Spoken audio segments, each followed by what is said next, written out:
5 million Americans, mostly retirees, have left their homes. A statistic that shocks everyone. They weren't running away. They just wanted to feel human again, to be safer, less stressed, and to believe that every morning there was still something to look forward to. Each month, Americans pay an average of $1,000 for healthcare, $2,000 for housing, and a piece of their soul for anxiety.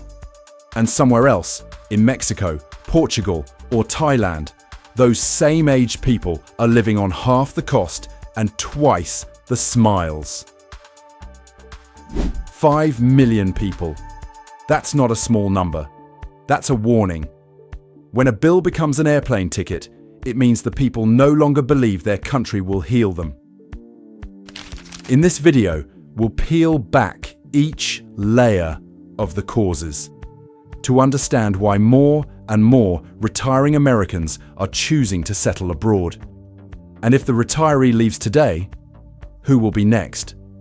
Don't take your eyes off this, because it could be your own story in the future.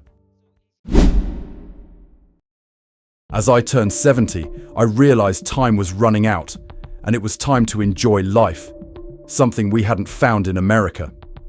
That's what Mary Charlab and Kevin Scandon, a couple from California, shared.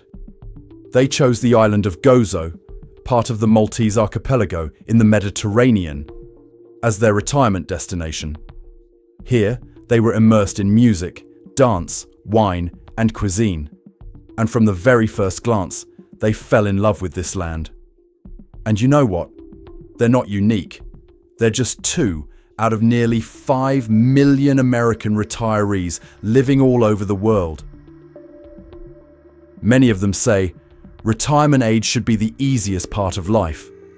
But for many Americans, it's like a marathon you have to run, even after you've crossed the finish line.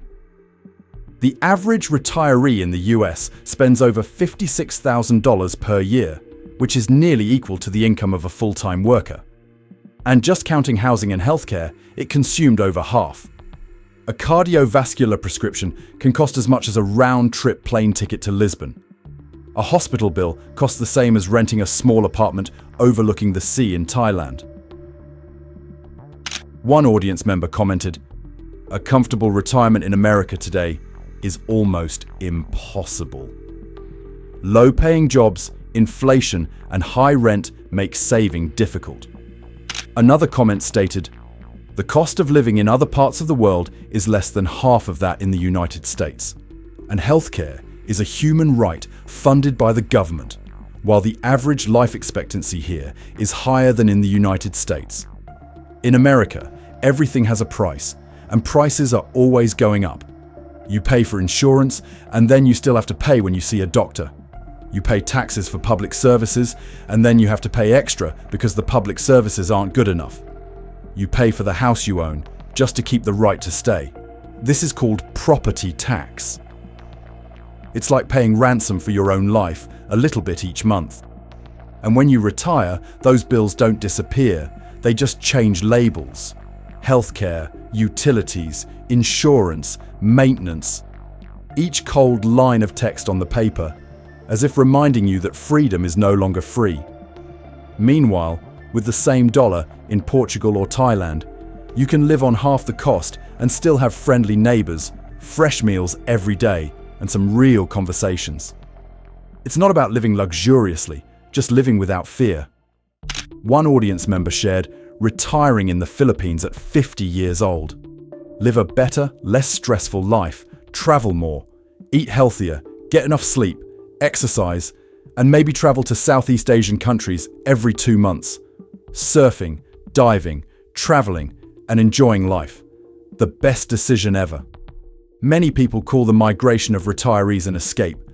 But if you had to choose between stress and peace, between living in anxiety and living with dignity, what would you call it? In the US, retirees count every pill.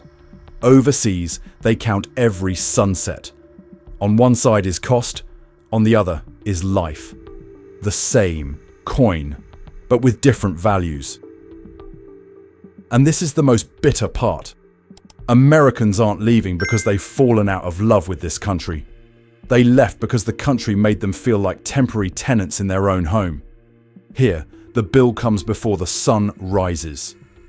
Over there, sunset arrives before you even remember what you were worried about. And if a system forces people who have contributed their entire lives to leave in order to breathe, is the problem with them or with the price we call civilization? And when progress comes at the cost of people's old age, do you still believe you're living in a good society or just an expensive one? But money isn't everything. There was something else that made them feel safer. Something that never appeared on the bill. I don't know when it started, but in America, safety is a foreign word. You turn on the TV and see police patrolling. Every house has cameras, and each child has a coded iPad. And that's what they call safe. But be honest with yourself.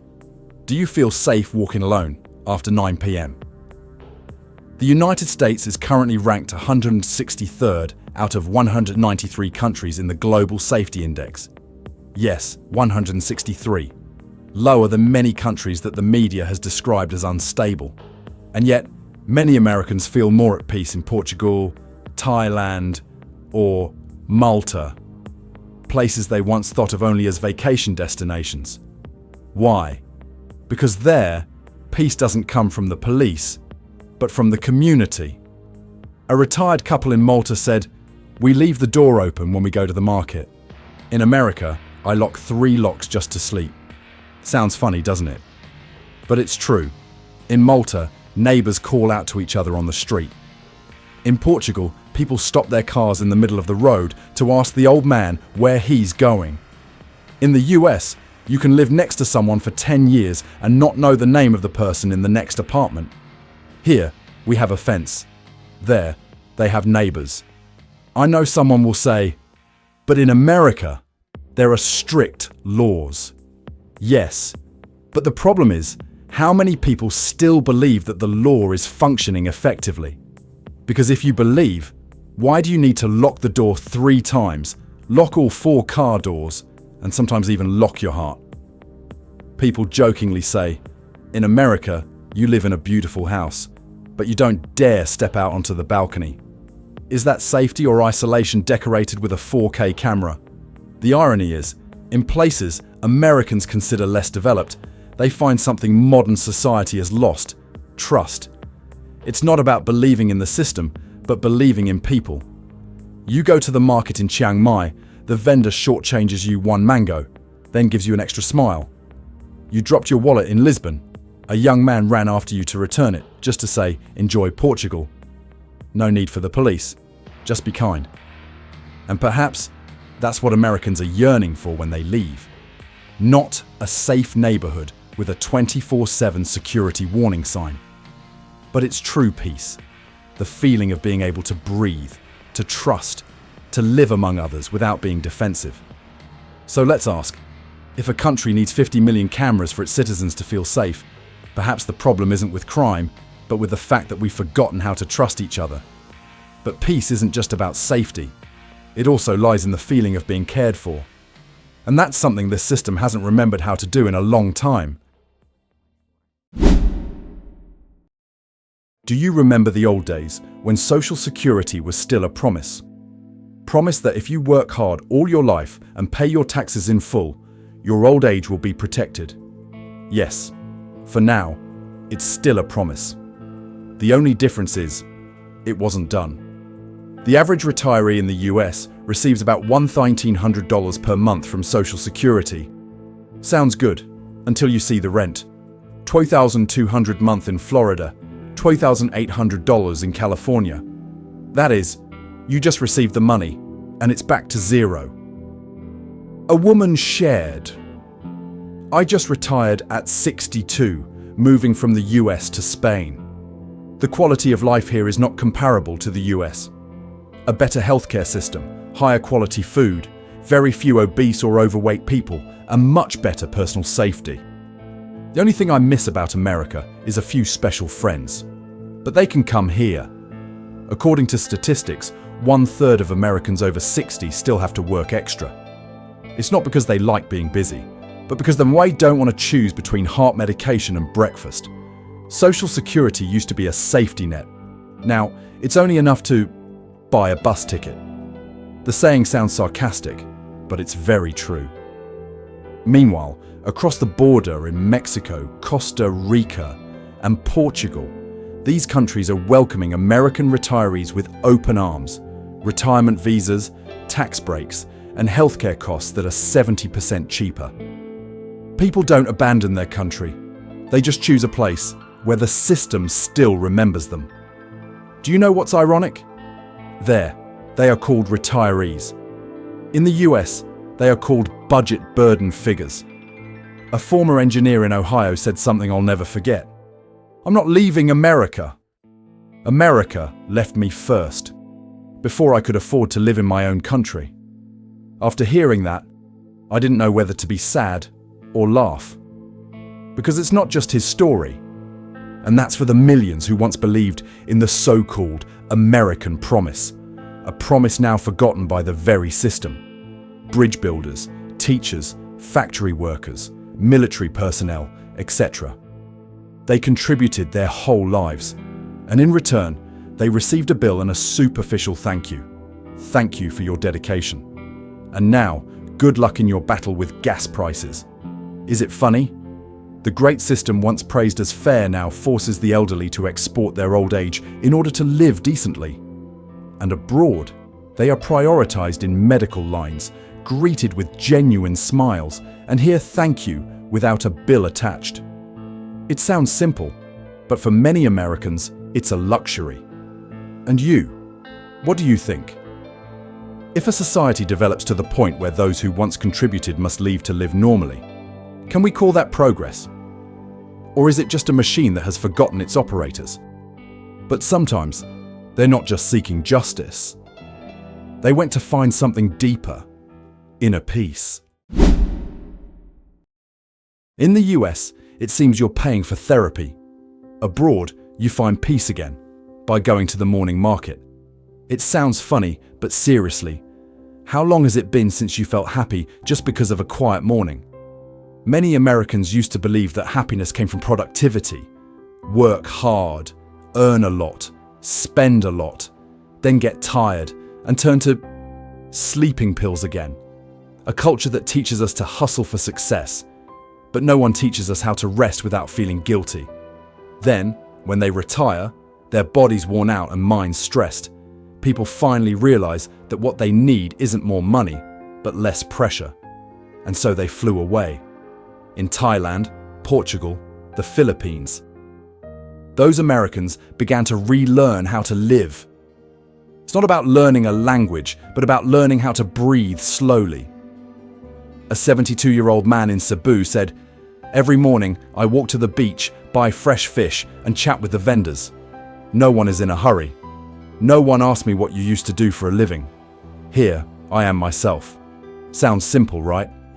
But that's something many Americans no longer feel at home. In America, you grow old in loneliness. And abroad, you grow old amid smiles. They say living abroad healed me. It's not because the world suddenly became better, but because they escaped a chronic illness, productivity sickness. In America, you're taught that time is money. But elsewhere, they believe time is life. The funniest part is, in the US, people spend 200 hours on therapy, while in Mexico, their therapy is walking around the market and talking to neighbors. In the US, wellness is a multi-billion-dollar industry. Overseas, it's just a normal way of life. In America, you try to live long. Abroad, you start living authentically. When you no longer have to prove your worth to exist, that's when you truly exist. Perhaps that's why many Americans say, "I'm not leaving to run away. I left to heal the self that this society made me forget." And you know what's interesting? They don't need mansions or supercars to feel happy. Just one meal not eaten in a rush, one morning without deadlines, and 1 hour of laughter not measured in hours. Do you think that healing might actually just be returning to the things that modern society makes us feel outdated? And if I had to fly 10,000 miles just to learn how to live peacefully, then perhaps the problem was never with the outside world, but with the way America makes people forget how to live. But for many, that decision wasn't just about finding peace. It was a silent statement, an orderly act of defiance against the very system they once trusted. The retirees, they left without carrying banners. They only hold passports. No noise, no protests, no flag burning. It's just a suitcase, a plane ticket to a place where a social security dollar still means something. In the past, people protested by taking to the streets. Today, people protest by changing addresses. The new slogan of this wave sounds like a joke. I'm not leaving America because I hate it. I'm leaving because I can't love it anymore. It sounds both funny and bitter, doesn't it? But that's the sigh of millions of retirees. Those who feel the system has read their message but never replied. When you work for 40 years, pay your taxes in full, and then at age 65 still have to cut your medication in half, leaving isn't a betrayal. That's subtle self-defense. No one wants to grow old feeling like their own country sees them as a burden. No one wants to become a line item in the budget report. In America, people are arguing over which side is right. Meanwhile, retirees are only arguing about which country has a lower cost of living. One side is arguing on TV, while the other is booking tickets to Portugal. This is not migration. This is a spiritual divorce between the citizen and the nation. And like every other divorce, it didn't come from one big fight, but from thousands of small disappointments. A former engineer said, "I love America, but it seems America doesn't love me back anymore." That statement left many people speechless, because in reality, Americans don't leave because they hate their homeland. They're just looking for a place where love isn't a contract with penalty clauses. The irony is, they don't need any politician to lead them. No need to shout slogans. They just need a one-way ticket and a little courage to cross their psychological boundaries. Somewhere between a Mexican beach or a Lisbon alley, they sat sipping their morning coffee, smiling as they watched the news about the bipartisan crisis back home and whispering, "Maybe I voted with my feet." And as for you, if leaving is a way to protest, then 5 million people have already spoken. The question is, who is listening? Because when people leave to protest, they're not just abandoning a system. They're also rediscovering something they lost long ago, the feeling of being seen, heard, and valued. In the US, you can spend 40 years building bridges, teaching, or working in a factory. Then, when you retire, society looks at you and says, "Thank you for your contribution. Now, get out of the way for a more productive generation." It sounds sad, but it's true. In America, old age is like a systemic error.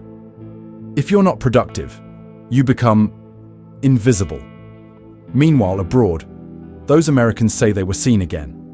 Not the kind you see in the newspapers or on paychecks, but seen by real people. In Portugal, retired Americans take painting classes and teach English to children. In Costa Rica, they grow vegetables and share life experiences. They are not called a burden to the system. They are called a teacher, a neighbor, a friend. No need for titles, no need for medals. Just someone asking, "How are you feeling today?"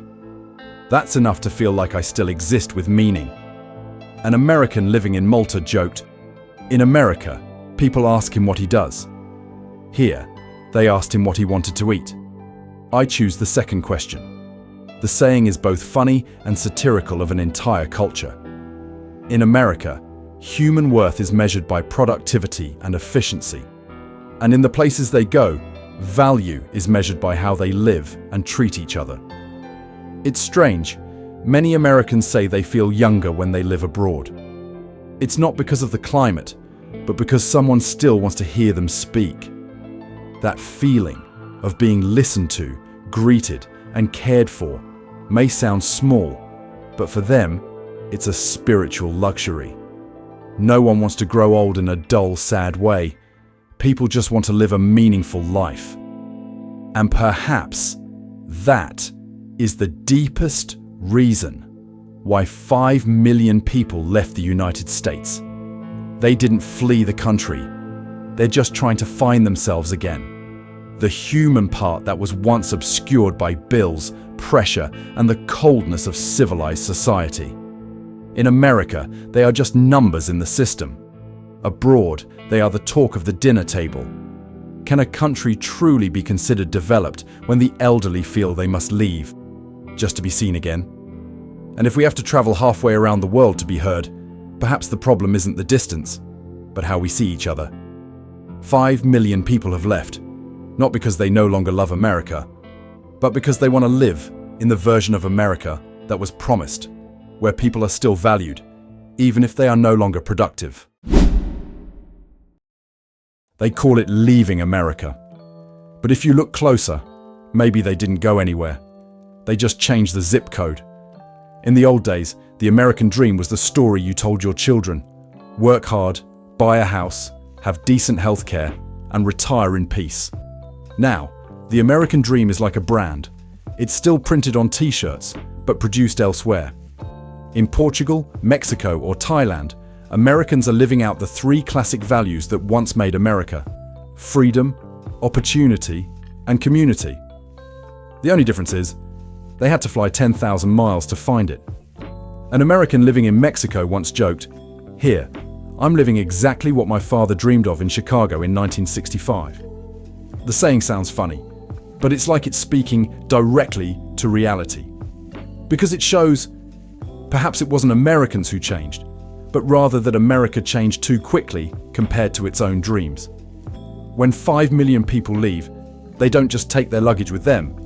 They carried the spirit of the American dream with them and tried to sow it elsewhere. Somewhere on the Portuguese coast, you might come across a small cafe with a sign that reads Freedom Cafe. Not a brand chain, not a startup. It's just a 70-year-old American man pouring coffee for his neighbor, saying, "This is the freedom I promised myself." Some people laughed, saying they were dreamy expats. But think about it. If the system makes you go abroad to feel valuable, perhaps the problem isn't with the dreamer, but with the dream having been sold to the wrong person. In the US, the American dream is now listed on the stock exchange, and abroad, it's mixed with morning coffee. On one side is the concept, on the other side is life, freedom, opportunity, community. 3 words once defined America. Now I just regret you had to fly halfway around the world to find them again. And perhaps, and the 5 million who left weren't the end, but a reminder that sometimes, to save a dream, you have to leave before it disappears completely. 5 million Americans have left, not to escape, but to live as they once believed America would allow them to live. And perhaps they haven't abandoned the American dream. They're just taking it to a place where that dream still has room to breathe. What about you? Do you think this is a passing trend or a sign that America is losing its very soul? Please leave a comment below. I really want to hear your thoughts. Because this conversation isn't about them, but about us. The ones who are still trying to believe that good still exists. If you find this video thought-provoking, please like, subscribe, and turn on notifications because every week we'll dissect real stories, paradoxes, and forgotten voices within the American socio-economic landscape together. This video is not intended to encourage leaving the United States or to provide financial, immigration, or political advice. All information and perspectives in the video are solely for the purpose of social analysis, reflection, and discussion based on publicly available facts and the real-world perceptions of the American community abroad.